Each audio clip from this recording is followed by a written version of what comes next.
Dans les altitudes glacées du Tibet, à plus de 4000 mètres d'altitude où l'air se raréfie, existe un texte qu'on appelle le Bardo Thodol, littéralement libération par l'écoute dans les états intermédiaires. Bien plus que le livre des morts tibétains, c'est une cartographie des territoires de l'entre-deux, ces espaces suspendus où l'on n'est plus tout à fait ce qu'on était, sans être encore devenu ce que l'on devient. Le texte décrit ces apparitions qui assaillent l'âme en transit, des lumières aveuglantes, des démons aux crocs acérés, des divinités aux 1000 bras. Mais voici le secret troublant. Aucune de ces visions n'existe à l'extérieur. Tout surgit du dedans, de l'intérieur. Chaque terreur, chaque extase, chaque projection de notre propre conscience. Et non, la libération ne vient pas en combattant ces apparitions, mais en les reconnaissant pour ce qu'elles sont. Alors maintenant, pense à cette période de ta vie où tu as traversé l'effondrement, où peut-être que plus rien n'avait de sens, où tu n'étais plus celui ou celle d'avant, sans vraiment savoir ce que tu deviendrais après. Cette suspension dans le vide, est-ce que c'est pas ça exactement, un bardo ? Car certaines dépressions ressemblent à cela. Un état intermédiaire où ton ancienne existence s'effrite, mais où rien de nouveau n'a encore émergé. Un territoire psychique hanté par tes propres projections. Dans les monastères tibétains, on ne laissait jamais un frère traverser seul ces passages. Jour et nuit, quelqu'un veillait. Parce que cette traversée pouvait tuer, littéralement. Mais on croyait aussi qu'elle pouvait révéler quelque chose d'essentiel. Aujourd'hui, nous savons apaiser cette souffrance. Nous avons des molécules qui sont bien ciblées, des thérapies validées et même des technologies à la pointe. Et c'est indispensable. La dépression tue, et nous avons des armes remarquables contre elle. Et chercher de l'aide, ça reste toujours la priorité absolue. Mais nous avons peut-être perdu une intuition. Cette intuition que derrière certains effondrements se cache parfois un message. Ton psychisme qui refuse de continuer à collaborer à une existence qui ne te nourrit plus. Un peu comme si, quelque part dans les profondeurs de ton être, une part de toi avait décidé d'organiser une grève générale. Contre quoi exactement ? C'est exactement ce que nous allons explorer ensemble. Bienvenue dans Hypnose et hérésie, une anatomie de l'invisible. Je suis Maëva, hypnothérapeute et préparatrice mentale. Ici, on explore ce que l'on préfère taire, les croyances limitantes, le stress, les peurs et les illusions du développement personnel. Bienvenue à toi dans cet espace où la complexité humaine n'est pas aplatie mais célébrée, où les contradictions sont explorées plutôt qu'effacées.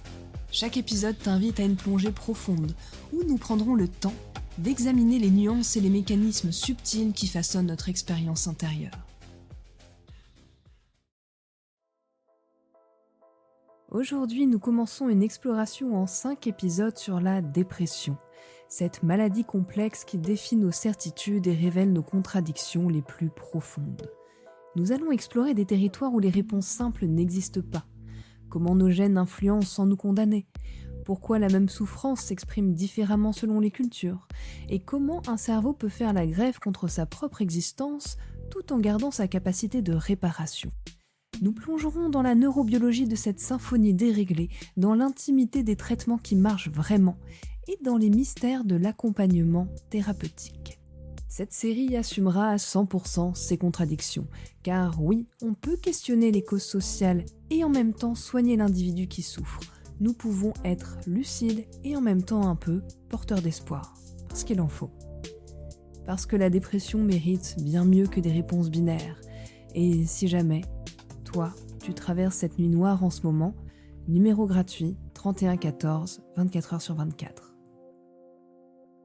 Commençons maintenant par une question fondamentale. Où commence vraiment la maladie ?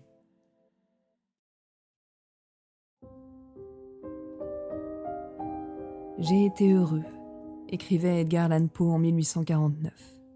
J'ai été heureux, mais cela fait si longtemps que j'ai oublié ce que c'était. Cette phrase résume l'horreur spécifique de cette maladie, non seulement une souffrance, mais aussi un oubli qu'il existait avant autre chose que cette souffrance. Dans ces mots, tu entends l'écho d'un homme qui a marché si longtemps dans le noir qu'il a fini par croire que la lumière était un mythe d'enfance. Car la dépression, ce n'est pas juste l'absence de bonheur, c'est l'effacement de sa mémoire même. Comme si ton cerveau avait supprimé le fichier « joie » de son disque dur et oublié qu'il avait même existé un jour. Edgar Allan Poe décrit cette sensation terrifiante où tu te retrouves dans un monde en noir et blanc, mais où tu as oublié que les couleurs existaient. Un monde où tu ne peux même plus regretter ce que tu as perdu, parce que tu as oublié que tu l'avais. Aujourd'hui, nous savons que Poe décrivait précisément ce que les neuroscientifiques appellent l'anédonie. L'anédonie, c'est quand tes circuits du plaisir, ces autoroutes neuronales qui libèrent de la dopamine quand quelque chose de bien t'arrive, en viennent à se déconnecter littéralement. Alors oui, ton cerveau continue de fonctionner parfaitement pour tout le reste. Tu peux résoudre des équations complexes, conduire une voiture et tenir une conversation. Mais il a oublié la recette chimique du bonheur. Comme si quelqu'un avait débranché ton système de récompense interne. Les mêmes activités qui te procuraient du plaisir, comme écouter de la musique, voir tes amis, manger quelque chose de bon, deviennent neutres. Pas douloureuses, juste vides. Et voici les chiffres qui dérangent. L'OMS le dit sans détour, la dépression deviendra la première cause de handicap mondial d'ici 2030. Plus de 280 millions de personnes en souffrent actuellement, ce qui équivaut environ à la population entière des États-Unis. La dépression, c'est une épidémie silencieuse qui se répand comme une marée noire dans nos sociétés hyperconnectées. Et plus nous sommes connectés, plus nous semblons déconnectés de nous-mêmes, plus nos vies s'accélèrent et plus nos âmes ralentissent. Mais peut-être aussi que cette épidémie nous raconte quelque chose, sur notre époque, sur ce que nos âmes refusent d'accepter, sur les mensonges collectifs, la productivité, la performance, le bonheur obligatoire, auquel notre inconscient se rebelle en sabotant notre propre chimie du bonheur. Je vais te révéler l'hérésie qui dérange le plus l'industrie du bien-être à 180 milliards d'euros. Parfois seulement, la dépression n'est pas qu'un dysfonctionnement à corriger, c'est aussi un signal d'alarme, une grève de ton inconscient qui refuse de collaborer avec cette existence qui ne te nourrit peut-être plus. Et on pourrait entendre ton cerveau qui dit « Non, je ne vais pas sécréter de la sérotonine pour cette vie-là. Je ne vais pas fabriquer de la dopamine pour ce boulot toxique, pour cette relation qui m'épuise, pour cette course permanente vers des objectifs qui ne sont même pas les miens. » Alors attention, et ceci est crucial, je ne dis pas que la dépression est juste dans la tête. Je ne dis pas que c'est de la faute de ceux qui en souffrent. Je ne dis surtout pas d'arrêter des médicaments ou de ne pas consulter. Un épisode dépressif majeur peut tuer et nous avons aujourd'hui des outils remarquables pour le soigner. Mais je vais défendre des positions peut-être apparemment contradictoires tout au long de cet épisode parce que la dépression est contradictoire. On peut critiquer Big Pharma et reconnaître que les antidépresseurs sauvent des vies. On peut valoriser l'approche médicale et aussi questionner pourquoi nous en avons autant besoin.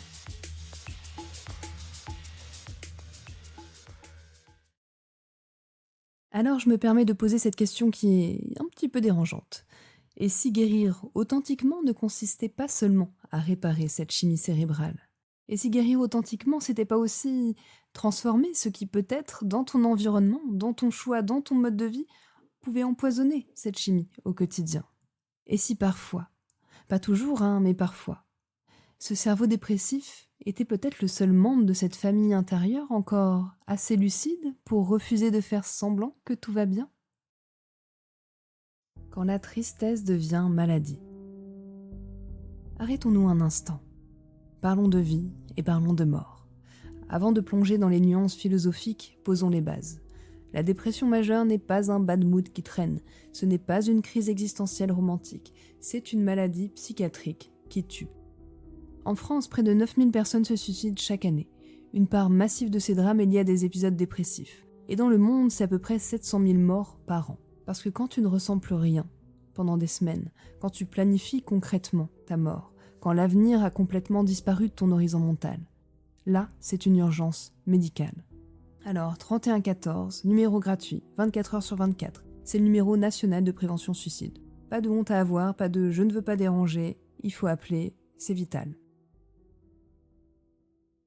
La frontière invisible, le DSM-5. Grand nombre de thérapeutes utilisent quotidiennement le DSM-5, notre manuel diagnostique de référence. C'est pas par amour de la bureaucratie, mais parce qu'il pose des critères précis qui peuvent littéralement sauver des vies. Alors, comment distinguer une tristesse normale d'une dépression pathologique? Le DSM-5 définit l'épisode dépressif majeur par la présence d'au moins 5 des 9 symptômes suivants, persistant pendant au moins 15 jours. Premièrement, l'humeur dépressive. C'est cette tristesse qui colle à toi comme une seconde peau, qui est présente toute la journée et presque tous les jours. Deuxièmement, l'anédonie.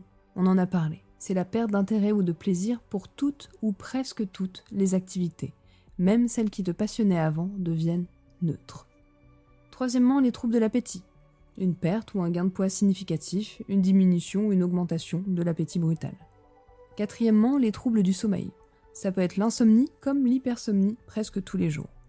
Cinquièmement, agitation ou ralentissement psychomoteur. Sixièmement, fatigue ou perte d'énergie, un peu comme une sensation de fatigue qui dure tout le temps, qui ne part pas, même après le repos. Septièmement, un sentiment de dévalorisation ou de culpabilité excessive. Et là, on ne parle pas juste de la tristesse, mais plutôt d'une conviction intime que tu n'as pas de valeur. Huitièmement, des difficultés de concentration, une incapacité à penser, à se concentrer ou à prendre des décisions.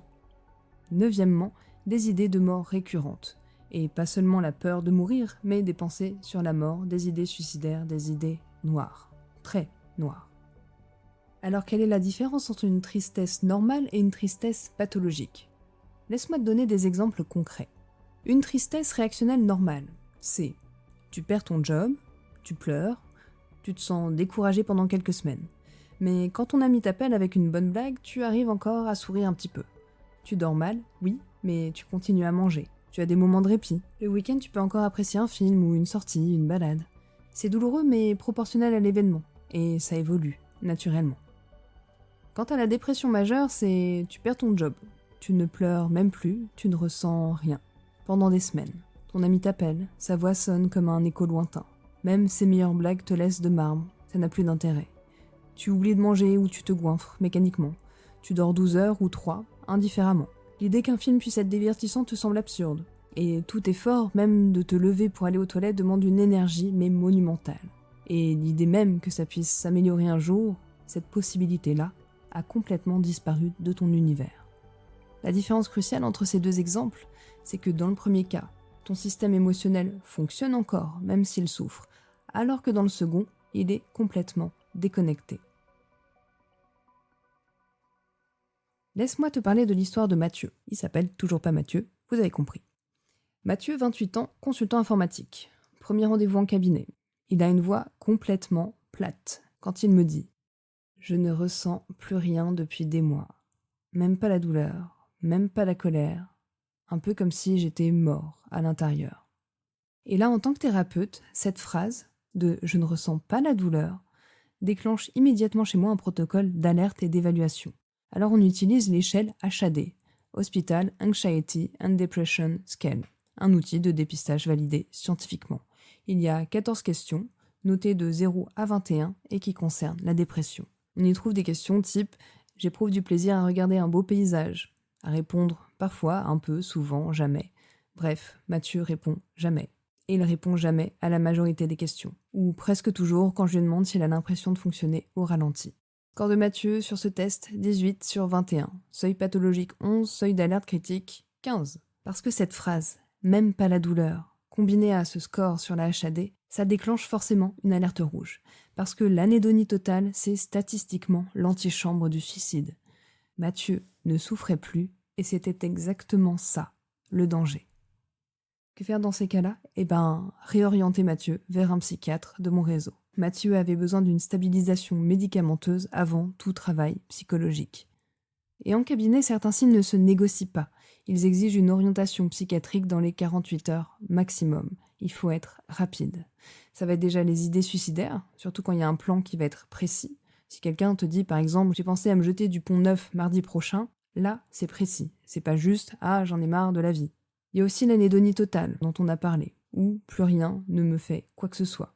On remarquera aussi l'isolement social complet, quelqu'un qui n'a parlé à personne depuis plusieurs semaines, par exemple. On observera également si cette personne se néglige corporellement ou pas. Quelqu'un qui ne se lave pas depuis des jours, c'est un signe. Il y a aussi le ralentissement psychomoteur, cette idée qu'on voit la personne qui tourne vraiment comme au ralenti, comme si tout était difficile. Et enfin, pour certains, mais pas tous, une agitation anxieuse incontrôlable. Quelqu'un qui bouge sans savoir pourquoi, sinon il n'arrive pas à se contenir. Donc si vous voyez ces signaux chez quelqu'un, c'est psychiatre immédiatement. Pas de psychothérapie seule en première intention. Pas d'hypnose, pas de prendre sur soi. D'abord sécuriser biologiquement, et ensuite, seulement ensuite, on pourra explorer les causes profondes. C'est un peu comme une hémorragie. On arrête d'abord le saignement, et on va après chercher pourquoi et comment ça saigne. Maintenant, regardons les chiffres qui dérangent. Entre 1990 et 2020, le taux de dépression majeure en France est passé d'environ 3 à 9% de la population adulte. En 2019, on estimait que 11% des Français présentaient des symptômes dépressifs, le taux le plus élevé d'Europe. Ça a triplé en 30 ans. Alors la question c'est, nos cerveaux sont-ils devenus subitement défaillants ? Ou bien avons-nous créé un environnement social toxique pour la santé mentale ? Isolement social, perte de sens au travail, déconnexion de la nature, compétition permanente, hyperconnexion numérique et déconnexion humaine, comme si nous avions méthodiquement détruit toutes les conditions d'épanouissement de l'âme humaine. Et puis après, on s'étonne que nos cerveaux refusent de collaborer. Et observation troublante, cette explosion des diagnostics dépressifs, elle coïncide parfaitement avec l'arrivée de qui ? L'arrivée du Prozac sur le marché en 1987. Coïncidence, hein ? Il est clair que quand on possède un marteau en or, tout commence mystérieusement à ressembler à un clou. Attention, je ne dis pas que les antidépresseurs sont inutiles, ils sauvent des vies et j'oriente mes patients vers des psychiatres quand c'est nécessaire. Mais peut-être devrions-nous demander pourquoi nous en avons autant besoin. Parce que cette industrie, elle prospère sur notre détresse collective. Le business model est parfait. Créer les conditions de la maladie, puis vendre le remède. Nous venons de traverser le territoire du diagnostic, de poser les mots sur cette souffrance qui tue en silence. Nous avons appris à distinguer la tristesse ordinaire de la pathologie mortelle, en identifiant les signaux d'alarme qui ne se négocient pas. Mais derrière chaque critère du DSM-5, derrière chaque score d'échelle AHAD, se cache une question plus troublante encore. Pourquoi certaines personnes basculent-elles dans cette nuit noire et d'autres pas ? Dans mon cabinet, cette question me hante quotidiennement. 2 personnes qui traversent des épreuves similaires, une perte d'emploi, une rupture ou un deuil. L'une s'effondre dans une dépression sévère, tandis que l'autre souffre, pleure et se reconstruit. Alors qu'est-ce qui fait la différence ? Est-ce que ce sont les gènes ? Est-ce que c'est l'histoire familiale, les blessures de l'enfance ? Et comment fonctionne cette résilience mystérieuse que certains semblent porter en eux comme une armure invisible ? Et voici l'hérésie que l'industrie pharmaceutique préfère que nous ignorions. Avant de soigner la chimie du cerveau, il faut peut-être comprendre ce qui l'a déréglé. Oui, avant de prescrire les molécules, il faut explorer l'architecture invisible de nos fragilités. Et cette architecture, elle se construit dès les premières années de vie. Elle porte l'empreinte de nos ancêtres, les traumatismes de nos parents, les silences de nos lignées. Dans notre prochain épisode, nous plongerons dans cette enquête généalogique troublante. Nous découvrirons comment les guerres que tu n'as jamais vécues peuvent hanter tes cellules, comment les peurs de ta grand-mère peuvent reprogrammer ton ADN, et comment l'amour et les traumatismes se transmettent de génération en génération comme des héritages invisibles. Mais aussi, et surtout, parce que c'est là l'espoir révolutionnaire. Comment est-ce qu'on peut la réécrire, cette histoire ? Comment notre cerveau garde sa capacité de transformation, et ce, jusqu'à la fin de notre vie. Car si nous héritons parfois de la fragilité, nous héritons aussi du pouvoir de la transformer. L'épigénétique nous le prouve, nos gènes ne sont pas nos destins. Ils sont juste le terrain de départ d'une partie que nous pouvons encore gagner. C'était Maëva, et je te retrouve bientôt pour explorer cette question qui bouleverse tout ce qu'on croyait savoir sur l'hérédité de la souffrance. Naît-on fragile ou devient-on brisé ? Et d'ici là, prends bien soin de ta sensibilité. Elle est bien plus précieuse que tu ne le crois.